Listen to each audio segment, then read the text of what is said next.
Every year in the NBA feels like a roller coaster with the amount of crazy antics, storylines, trades, movement, and everything in between that happens in the league.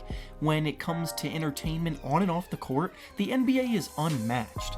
It's been this way for years now, and one franchise in particular that has made waves in the news for years over controversial decision-making and team development is the Philadelphia 76ers.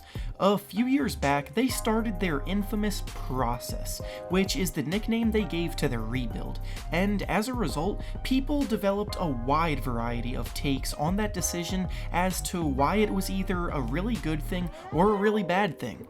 The thing that gets glossed over in the whole situation, though, is why the Sixers even felt the need to go down this route, and what player in particular doomed the franchise for years of mediocrity if they hadn't made the drastic changes that they did.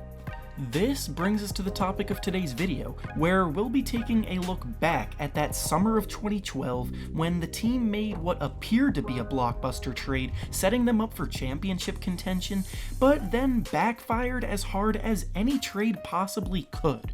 Before we start though, make sure to subscribe to the channel as all support is very much appreciated. Now with that being said, let's begin. The 2012 NBA season for the Sixers concluded on a somewhat promising note, having overachieved quite a bit in that postseason. They beat the number 1 seed Chicago Bulls in the first round, which was a huge upset, although that was actually the same series that Derrick Rose got hurt in and began the bad luck that followed him throughout his career. In the second round, they then took the powerhouse Boston Celtics to 7 games before ultimately getting eliminated. Heading into that summer, the team was actually feeling pretty good about where they stood, but the next step from there was obviously to look into taking the next step into title contention status. They had a few promising assets to spare, a team full of average to above average role players that proved they could hold their own against other top competition, and even a young rising star leading the way in Jrue Holiday. So what did they do? They entered the trade market. As it just so happened, going on simultaneously across the league was superstar Dwight Howard looking to get out of Orlando and take his talents elsewhere after clashing with the coaching staff, amongst other things. The Sixers weren't able to put together a big enough package to acquire someone of his stature, but what they did do was involve themselves in the conversation to try to make a multiple team trade get done. What happened next, as you all know, was that Dwight Howard got traded to the Los Angeles Lakers, but what most don't either know or remember is what the details of the rest of the trade were. The Dwight Howard trade was actually a 4-team trade involving the Lakers, Magic, Nuggets, and 76ers, where many teams and picks got swapped. Focusing solely on the Sixers' involvement in the trade though, for the sake of this video, they shipped out Andre Iguodala to the Nuggets, and then Nikola Vucevic and Mo Harkless and a protected first-round pick to the Magic, in exchange for Andrew Bynum from the Lakers and Jason Richardson from the Magic. Given the fact that Iguodala was the leader of the team at the time and face of the franchise over the past few seasons, along with Vucevic being a promising young guy, that's quite a lot to give up in a trade. But what they got in return was what they, along with numerous other members of the national media and fans alike, thought would put them into legitimate contention. Now, for those of you not completely familiar with the NBA scene in the early part of this decade, the style of play for many teams was still from the inside out, and post-up bigs were still very useful as opposed to today, where the focus is on playing from the perimeter. Because of this, a player like Andrew Bynum was incredibly valuable, and on top of that, he was also coming off the best season of his career, where he averaged 18.7 points, 11.8 rebounds, and 1.9 blocks per game, and he was even the starting center for the Western Conference in the All-Star game that season.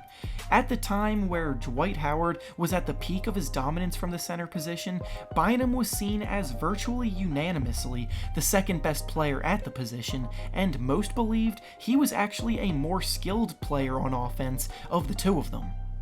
Adding a player of that caliber to a team that had just made a very strong run in the postseason just a few months ago was exactly the kind of big addition the team were seeking, and genuine excitement was building around this 76ers team. The Eastern Conference was in desperate need of another top-tier threat to the Miami Heat, and while the Sixers weren't necessarily being labeled as quite that, their name was definitely being thrown into the list of teams that could possibly give them fits. This was especially the case because of what I mentioned earlier regarding Derrick Rose and how the Bulls weren't going to be as competitive without their MVP point guard at full strength. With this addition, the Sixers had a lineup of Jrue Holiday, who was very clearly on the rise as a player at the time, Evan Turner, Jason Richardson, Thaddeus Young, and Andrew Bynum, with Nick Young, Spencer Hawes, and Darrell Wright off the bench. At the time, that was definitely enough to make for a dangerous playoff team. However, as the season inched closer and closer to starting up, things slowly started to go downhill. Starting in September, so about a month before the season began, Bynum was diagnosed with a bone bruise in his left knee and proceeded to get treatment overseas, which held him out of basketball activities for 3 weeks. Still, he was expected to be ready by opening night. That, however, didn't happen though. His timetable kept getting delayed, and then in November, the infamous trip that ended it all happened that became one of the most bizarre stories in sports at the time. It was reported by several sources that Andrew Bynum, while still recovering from his bone bruise in his right knee, chose to go bowling on one of his free nights, and somehow, in a non-contact sport that requires very little movement at all, he aggravated his injured knee and even sparked another injury in his left knee. These injuries would hold Bynum out of the entire season, never even coming close to stepping foot on the court in a Sixers uniform, and as a result, all hopes the team had of competing for something meaningful went straight down the drain. They would go on to finish 9th in the East that season, missing the playoffs, and that left them in a very difficult situation to be in. While Jrue Holiday did make the All-Star game that season and clearly had a bright future ahead of him, the roster as it was currently constructed had a bleak future of mediocrity destined to come for years. Not only were they a 9th place team, but they were also already over the salary cap, so their options to try to improve were very limited and difficult to come across. Because they were in such dire need of something new, they fired their general manager Tony DeLeo in March of that season, and to replace him, they hired none other than Sam Hinkie. This is the move that many people see as the cause of the process that the Sixers underwent, because from that point on, the major trades and player moves made completely flipped the team upside down in order to start from square one. However, while this is definitely how the process began, we must never forget the reason that the team even felt the need to go that route in the first place, which was because of none other than Andrew Bynum and his bizarre injury stories. Had he never gone overseas to get treatment for his knee that had not yet been permitted to be performed in the United States, had he not decided to go bowling on that fateful night, or if the Sixers never even got involved in the Dwight Howard trade at all, the future of the team would have looked a hell of a lot different. From that point on, Hinkie's plan received more backlash than any rebuild a team had ever gone through, and the league even stepped in to force the Colangelos into his position, which ultimately led to him leaving his position with the Sixers. The Colangelos then went on to serve one of the worst terms a GM could possibly serve in their time in charge of the team, marred by a very embarrassing ending, but that's a topic for another day.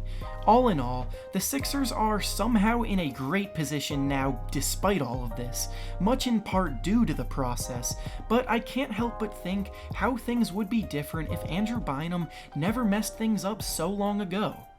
And with that being said, that's all I have for you today. Thanks so much for watching, and if you like content like this, make sure to subscribe to the channel, leave a like on the video, and comment down below.